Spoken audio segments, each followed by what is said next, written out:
ആകാശവാണി.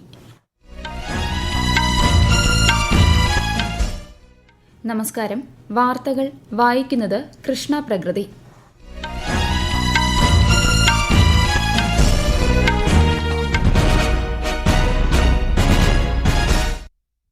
പ്രധാന വാർത്തകൾ.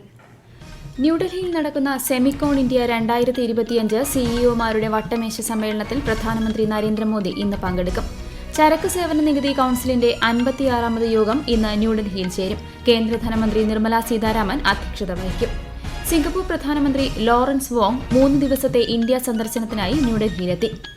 ഓണം വാരാഘോഷത്തിന്റെ സംസ്ഥാനതല ഉദ്ഘാടനം മുഖ്യമന്ത്രി പിണറായി വിജയൻ ഇന്ന് തിരുവനന്തപുരത്ത് നിർവഹിക്കും. അഫ്ഗാനിസ്ഥാനിലെ ഭൂചലനത്തിൽ മരിച്ചവരുടെ എണ്ണം 1400 കവിഞ്ഞു. കൂടുതൽ സഹായമെത്തിച്ച് India. FIDE Grand Swiss 2025 chess മത്സരങ്ങൾക്ക് ഇന്ന് ഉസ്ബെക്കിസ്ഥാനിൽ തുടക്കമാകും. വാർത്തകൾ വിശദമായി. ന്യൂഡൽഹിയിൽ നടക്കുന്ന സെമിക്കോൺ ഇന്ത്യ 2025 സിഇഒമാരുടെ വട്ടമേശ സമ്മേളനത്തിൽ പ്രധാനമന്ത്രി നരേന്ദ്രമോദി ഇന്ന് പങ്കെടുക്കും. ഇന്ത്യയുടെ അർദ്ധചാലക ആവാസ വ്യവസ്ഥ, വളർച്ച, വികസനം എന്നിവ സംബന്ധിച്ച് വ്യവസായ പ്രമുഖരുമായി ചർച്ച നടത്തുന്നതിനുള്ള വേദിയാണ് സിഇഒ റൌണ്ട് ടേബിൾ. ഇന്നലെയാണ് 3 ദിവസത്തെ സെമിക്കോൺ ഇന്ത്യ സമ്മേളനം പ്രധാനമന്ത്രി ന്യൂഡൽഹിയിൽ ഉദ്ഘാടനം ചെയ്തത്. ആഗോള അർദ്ധചാലക വിതരണ ശൃംഖലയിൽ ഇന്ത്യയെ ലോകത്തിന്റെ വിശ്വസ്ത പങ്കാളിയാക്കാൻ ലക്ഷ്യമിട്ടാണ് സെമിക്കോൺ ഇന്ത്യ 2025 സംഘടിപ്പിക്കുന്നത്. ചരക്കു സേവന നികുതി കൌൺസിലിന്റെ 56ാമത് യോഗം ഇന്ന് ന്യൂഡൽഹിയിൽ നടക്കും. കേന്ദ്ര ധനമന്ത്രി നിർമ്മല സീതാരാമൻ അധ്യക്ഷത വഹിക്കും. GST പരിഷ്കരണം, നികുതി നിരക്ക് മാറ്റം തുടങ്ങിയവ യോഗം ചർച്ച ചെയ്തേക്കും. പാവപ്പെട്ടവർ, കർഷകർ, ഇടത്തരക്കാർ, സൂക്ഷ്മ ചെറുകിട സംരംഭകർ എന്നിവർക്ക് ആശ്വാസകരമാകുന്ന രീതിയിൽ നികുതി പരിഷ്കരിക്കേണ്ടതിന്റെ ആവശ്യകത പ്രധാനമന്ത്രി നരേന്ദ്രമോദി സ്വാതന്ത്ര്യദിന പ്രസംഗത്തിൽ അടിവരയിട്ടിരുന്നു. ദീപാവലിയോടെ പുത്തൻ തലമുറ GST പരിഷ്കാരങ്ങൾ പ്രഖ്യാപിക്കപ്പെടുമെന്നും പ്രധാനമന്ത്രി വ്യക്തമാക്കി. हम नेक्स्ट जनरेशन GST रिफॉर्म्स लेकर के आ रहे हैं.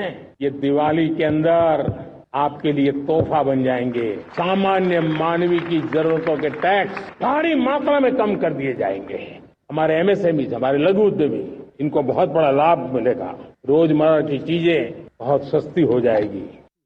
രാഷ്ട്രപതി ദ്രൌപദി മുർമുവിന്റെ തമിഴ്നാട് സന്ദർശനം തുടരുന്നു. തിരുവാരൂരിൽ നടക്കുന്ന തമിഴ്നാട് കേന്ദ്ര സർവകലാശാലയുടെ 10ാമത് ബിരുദദാന ചടങ്ങിൽ രാഷ്ട്രപതി ഇന്ന് മുഖ്യാതിഥിയായി പങ്കെടുക്കും. ഇന്നലെ ചെന്നൈയിൽ സിറ്റി യൂണിയൻ ബാങ്കിന്റെ 120ാം വാർഷികാഘോഷങ്ങളെ രാഷ്ട്രപതി അഭിസംബോധന ചെയ്തിരുന്നു.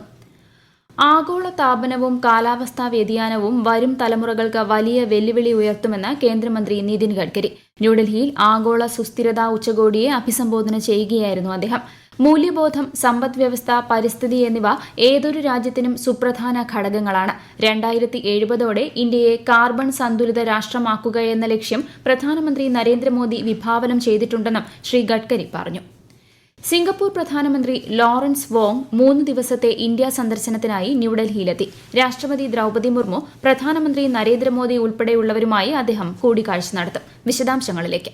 പ്രധാനമന്ത്രി നരേന്ദ്രമോദിയുടെ ക്ഷണപ്രകാരമാണ് സിംഗപ്പൂർ പ്രധാനമന്ത്രി ഇന്ത്യയിലെത്തിയത്. ഇരു നേതാക്കളും നാളെ ഉഭയകക്ഷി ചർച്ച നടത്തും. കേന്ദ്ര ധനമന്ത്രി നിർമ്മല സീതാരാമനുമായി സിംഗപ്പൂർ പ്രധാനമന്ത്രി ഇന്നലെ ചർച്ച നടത്തിയിരുന്നു. വ്യാപാരം, നിക്ഷേപം, ഫിൻടെക്, നൈപുണ്യ വികസനം, കണക്ടിവിറ്റി തുടങ്ങിയ മേഖലകളിലെ സഹകരണം ആഴത്തിലാക്കാൻ യോഗത്തിൽ ധാരണയായി. ഇന്ത്യ സിംഗപ്പൂർ നയതന്ത്ര ബന്ധത്തിന്റെ 60ാം വാർഷിക വേളയിലാണ് ലോറൻസ് വോങ്ങിന്റെ സന്ദർശനം.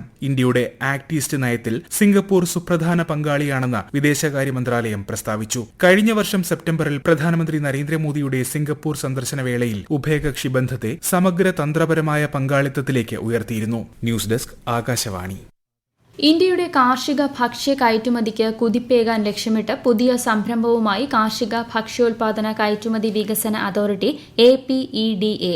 കേന്ദ്രമന്ത്രിമാരായ പീയൂഷ് ഗോയൽ, ചിരാഗ് പാസ്വാൻ, UAE വിദേശ വ്യാപാര മന്ത്രി താനി ബിൻ അഹമ്മദ് അൽ സെയൌദി എന്നിവർ ഇതുമായി ബന്ധപ്പെട്ട് ന്യൂഡൽഹിയിൽ ചേർന്ന യോഗത്തിൽ പങ്കെടുത്തു. ഭാരതി എന്ന് പേരിട്ടിരിക്കുന്ന സംരംഭത്തിന് കീഴിൽ 100 കാർഷിക സ്റ്റാർട്ടപ്പുകൾക്ക് പിന്തുണ നൽകും. 2030ഓടെ $50 ശതകോടി കയറ്റുമതി വർദ്ധിപ്പിക്കാനും പദ്ധതി ലക്ഷ്യമിടുന്നു. സുസ്ഥിരതാ പ്രതിബദ്ധതകൾ നിറവേറ്റുന്ന കാര്യത്തിൽ G20 രാജ്യങ്ങളിൽ മുൻപന്തിയിലാണ് ഇന്ത്യയെന്ന് കേന്ദ്രമന്ത്രി പീയൂഷ് ഗോയൽ. ഇന്നലെ ന്യൂഡൽഹിയിൽ ആഗോള സുസ്ഥിരതാ ഉച്ചകോടിയെ അഭിസംബോധന ചെയ്യുകയായിരുന്നു അദ്ദേഹം. വിവിധ പുനരുപയോഗ ഊർജ്ജ ലക്ഷ്യങ്ങൾ പ്രതീക്ഷിച്ചതിന് മുൻപ് തന്നെ രാജ്യം കൈവരിച്ചുവെന്നും ശ്രീ ഗോയൽ ചൂണ്ടിക്കാട്ടി. പ്രൈമറി സ്കൂളുകളോട് ചേർന്ന് അംഗൻവാടികൾ സ്ഥാപിക്കുന്നത് സംബന്ധിച്ച മാർഗനിർദ്ദേശങ്ങൾ കേന്ദ്ര വനിതാ ശിശു വികസന മന്ത്രാലയവും സ്കൂൾ വിദ്യാഭ്യാസ സാക്ഷരതാ വകുപ്പും ചേർന്ന് ഇന്ന് ന്യൂഡൽഹിയിൽ പുറത്തിറക്കും. വിജ്ഞാൻ ഭവനിൽ നടക്കുന്ന പരിപാടിയിൽ കേന്ദ്രമന്ത്രി അന്നപൂർണ ദേവി, വിദ്യാഭ്യാസ മന്ത്രി ധർമ്മേന്ദ്ര പ്രധാൻ തുടങ്ങിയവർ പങ്കെടുക്കും. സ്കൂളുകളിലോ സമീപത്തോ അംഗൻവാടി കേന്ദ്രങ്ങൾ സ്ഥാപിക്കുന്നതിനുള്ള മാർഗനിർദ്ദേശങ്ങളാണ് പുറത്തിറക്കുന്നത്. കോൺഗ്രസ് നേതാവ് പവൻ ഖേരയ്ക്ക് തിരഞ്ഞെടുപ്പ് കമ്മീഷന്റെ നോട്ടീസ്. ഒന്നിലധികം മണ്ഡലങ്ങളിൽ വോട്ടർ പട്ടികയിൽ പേര് ചേർത്തത് വിശദീകരിക്കണമെന്നാവശ്യപ്പെട്ടാണ് നോട്ടീസ് നൽകിയിരിക്കുന്നത്. ഈ മാസം 8-ന് രാവിലെ 11 മണിക്കകം മറുപടി നൽകണം. ഈ വാർത്തകൾ ആകാശവാണിയിൽ നിന്ന്. ആകാശവാണി വാർത്തകളും വാർത്താധിഷ്ഠിത പരിപാടികളും All India Radio News Thiruvananthapuram YouTube ചാനലിലും All India Radio News Thiruvananthapuram Facebook പേജിലും AR News_ തിരുവനന്തപുരം ഇൻസ്റ്റഗ്രാം അക്കൌണ്ടിലും AR News_TVM X ഹാൻഡിലും ലഭ്യമാണ്. അഫ്ഗാനിസ്ഥാനിലുണ്ടായ വിനാശകരമായ ഭൂചലനത്തിൽ മരിച്ചവരുടെ എണ്ണം 1400 കവിഞ്ഞു. ആയിരക്കണക്കിന് പേർക്ക് പരിക്കേറ്റിട്ടുണ്ട്. രാജ്യത്തിന്റെ കിഴക്കൻ മേഖലയിൽ ഞായറാഴ്ചയാണ് ഭൂകമ്പ മാപിനിയിൽ 6 തീവ്രത രേഖപ്പെടുത്തിയ ഭൂചലനമുണ്ടായത്. നഗർഹാർ പ്രവിശ്യയുടെ തലസ്ഥാനമായ ജലാലാബാദിൽ നിന്ന് 27 കിലോമീറ്റർ വടക്കുകിഴക്കായിരുന്നു പ്രഭവ കേന്ദ്രം. ഒട്ടേറെ പേർ അവശിഷ്ടങ്ങൾക്കിടയിൽ കുടുങ്ങിക്കിടക്കുകയാണ്. രക്ഷാപ്രവർത്തനം തുടരുന്നു. ഭൂകമ്പത്തിൽ കനത്ത നാശനഷ്ടമുണ്ടായ അഫ്ഗാനിസ്ഥാനിൽ സഹായമെത്തിച്ച് ഇന്ത്യ. ഇന്നലെ 21 ടൺ അവശ്യവസ്തുക്കൾ വ്യോമമാർഗം എത്തിച്ചതായി വിദേശകാര്യമന്ത്രി എസ് ജയശങ്കർ അറിയിച്ചു. പുതപ്പുകൾ, ടെന്റ്, വെള്ളം സൂക്ഷിക്കുന്നതിനുള്ള ടാങ്കുകൾ, ജനറേറ്ററുകൾ, പാചകം ചെയ്യുന്നതിനുള്ള സാധനങ്ങൾ, സാനിറ്റൈസർ, അവശ്യ മരുന്നുകൾ, സ്ലീപ്പിംഗ് ബാഗുകൾ, വീൽ ചെയറുകൾ തുടങ്ങിയവയാണ് എത്തിച്ചത്. ഇന്ത്യ സ്ഥിതിഗതികൾ നിരീക്ഷിച്ചു വരുന്നതായും വരും ദിവസങ്ങളിൽ കൂടുതൽ സഹായം എത്തിക്കുമെന്നും കേന്ദ്രമന്ത്രി അറിയിച്ചു. കേന്ദ്ര സഹമന്ത്രി ജോർജ് കുര്യൻ ഇന്ന് കൊല്ലം ജില്ലയിലെത്തും. നാഗർകോവിൽ കോട്ടയം പ്രതിദിന എക്സ്പ്രസിന് ഓച്ചിറ റെയിൽവേ സ്റ്റേഷനിലും ഏറനാട് എക്സ്പ്രസിന് ശാസ്താംകോട്ട സ്റ്റേഷനിലും അധിക സ്റ്റോപ്പ് അനുവദിച്ചതുമായി ബന്ധപ്പെട്ട പരിപാടികളിൽ അദ്ദേഹം പങ്കെടുക്കും. ഇന്ന് വൈകിട്ട് മുതലാണ് അധിക സ്റ്റോപ്പുകൾ നിലവിൽ വരുന്നത്. സംസ്ഥാനത്തെ ഓണം വാരാഘോഷത്തിന് ഇന്ന് തുടക്കമാകും. ഓണാഘോഷങ്ങളുടെ സംസ്ഥാനതല ഉദ്ഘാടനം വൈകുന്നേരം 6 മണിക്ക് തിരുവനന്തപുരം നിശാഗന്ധി ഓഡിറ്റോറിയത്തിൽ മുഖ്യമന്ത്രി പിണറായി വിജയൻ ഉദ്ഘാടനം ചെയ്യും. കൂടുതൽ വിവരങ്ങളുമായി ആകാശവാണി തിരുവനന്തപുരം ജില്ലാ പ്രതിനിധി രജു കോലിയക്കോട്. ഇന്നു മുതൽ ഈ മാസം 9 വരെ 33 വേദികളിലായി വൈവിധ്യങ്ങളായ പരിപാടികളുമായാണ് ഇത്തവണത്തെ ഓണം വാരാഘോഷം സംഘടിപ്പിച്ചിരിക്കുന്നത്. ചലച്ചിത്ര താരങ്ങളായ ജയം രവി, ബേസിൽ ജോസഫ് എന്നിവർ ഉദ്ഘാടന ചടങ്ങിൽ മുഖ്യ അതിഥികളാകും. 10,000-ഓളം വരുന്ന കലാകാരന്മാരും കലാകാരികളും വിവിധ പരിപാടികളിൽ പങ്കെടുക്കും. ഈ മാസം 5, 6, 7 തീയതികളിൽ നഗരത്തിൽ ഡ്രോൺ ലൈറ്റ് ഷോ ഒരുക്കും. 9-ന് ഘോഷയാത്രയോടെ ഓണാഘോഷത്തിന് സമാപനമാകും. മാനവീയം വീഥിയിൽ ഗവർണർ രാജേന്ദ്ര വിശ്വനാഥ് ആർലേക്കർ ഓണം ഘോഷയാത്ര ഫ്ളാഗ് ഓഫ് ചെയ്യും. ഓണം പൂജകൾക്കായി ശബരിമല ക്ഷേത്രനട ഇന്ന് വൈകിട്ട് 5-ന് തുറക്കും. ഇന്ന് പൂജകളൊന്നും ഉണ്ടാവില്ല.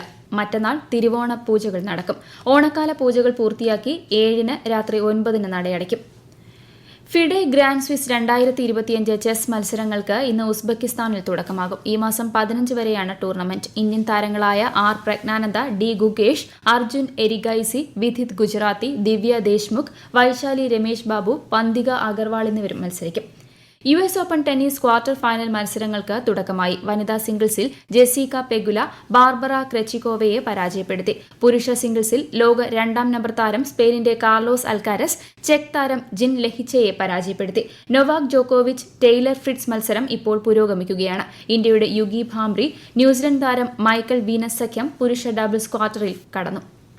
കേരളത്തിൽ തദ്ദേശ സ്വയംഭരണ സ്ഥാപനങ്ങളിലേക്കുള്ള തിരഞ്ഞെടുപ്പിന്റെ അന്തിമ വോട്ടർ പട്ടിക സംസ്ഥാന തിരഞ്ഞെടുപ്പ് കമ്മീഷൻ പ്രസിദ്ധീകരിച്ചു. 2.83 കോടി വോട്ടർമാരാണ് പട്ടികയിലുള്ളത്.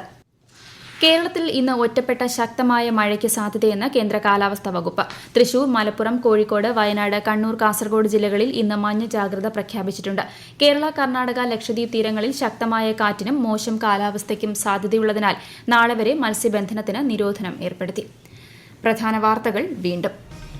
ന്യൂഡൽഹിയിൽ നടക്കുന്ന സെമിക്കോൺ ഇന്ത്യ 2025 സിഇഒമാരുടെ വട്ടമേശ സമ്മേളനത്തിൽ പ്രധാനമന്ത്രി നരേന്ദ്രമോദി ഇന്ന് പങ്കെടുക്കും. ചരക്കു സേവന നികുതി കൌൺസിലിന്റെ 56ാമത് യോഗം ഇന്ന് ന്യൂഡൽഹിയിൽ ചേരും. കേന്ദ്ര ധനമന്ത്രി നിർമ്മല സീതാരാമൻ അധ്യക്ഷത വഹിക്കും. സിംഗപ്പൂർ പ്രധാനമന്ത്രി ലോറൻസ് വോങ് 3 ദിവസത്തെ ഇന്ത്യ സന്ദർശനത്തിനായി ന്യൂഡൽഹിയിലെത്തി. ഓണം വാരാഘോഷത്തിന്റെ സംസ്ഥാനതല ഉദ്ഘാടനം മുഖ്യമന്ത്രി പിണറായി വിജയൻ ഇന്ന് തിരുവനന്തപുരത്ത് നിർവഹിക്കും. അഫ്ഗാനിസ്ഥാനിലെ ഭൂചലനത്തിൽ മരിച്ചവരുടെ എണ്ണം 1400 കവിഞ്ഞു. കൂടുതൽ സഹായമെത്തിച്ച് ഇന്ത്യ.